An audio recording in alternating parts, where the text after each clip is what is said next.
بسم الله الرحمن الرحيم قل أوحي إلي أنه استمع نفر من الجن فقالوا إنا سمعنا قرآنا عجبا يهدي إلى الرشد فآمنا به ولن نشرك بربنا أحدا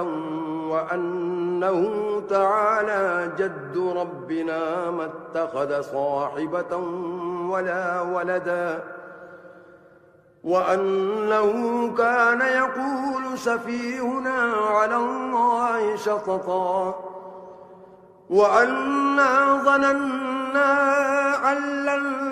تقول الإنس والجن على الله كذبا وأنه كان رجال من الإنس يعوذون برجال من الجن فزادوهم رهقا وأنهم ظنوا كما ظننتم أن لن يبعث الله أحدا وأنا لمسنا السماء فوجدناها ملئت حرسا شديدا وشهبا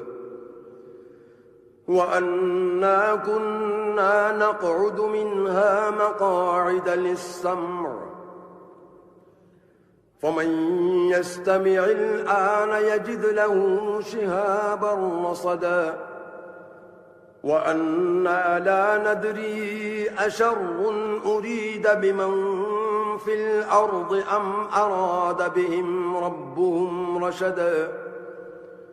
وأنا منا الصالحون ومنا دون ذلك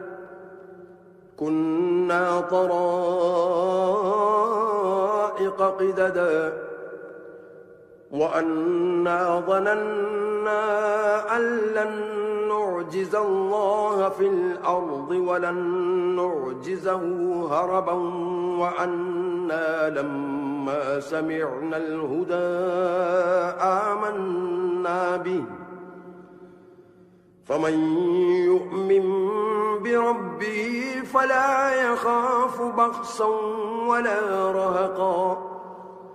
وأنا منا المسلمون ومنا القاسطون فمن أسلم فأولئك تحروا رشدا وأما القاسطون فكانوا لجهنم حطبا وأن لو استقاموا على الطريقة لأسقيناهم ماء غدقا لنفتنهم فيه ومن يعرض عن ذكر ربه يسلكه عذابا صعدا وأن المساجد لله فلا تدعوا مع الله أحدا وأنه لما قام عبد الله يدعوه كادوا يكونون عليه لبدا قل إنما أدعو ربي ولا أشرك به أحدا قل إني لا أملك لكم ضرا ولا رشدا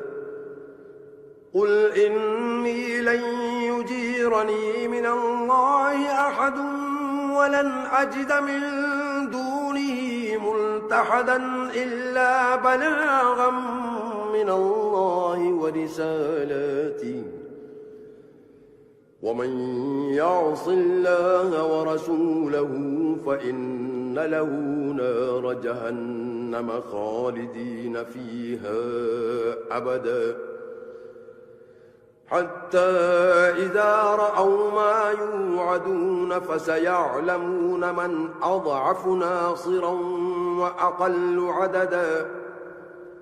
قل إن أدري أقريب ما توعدون أم يجعل له ربي أمدا عالم الغيب فلا يظهر على غيبه أحدا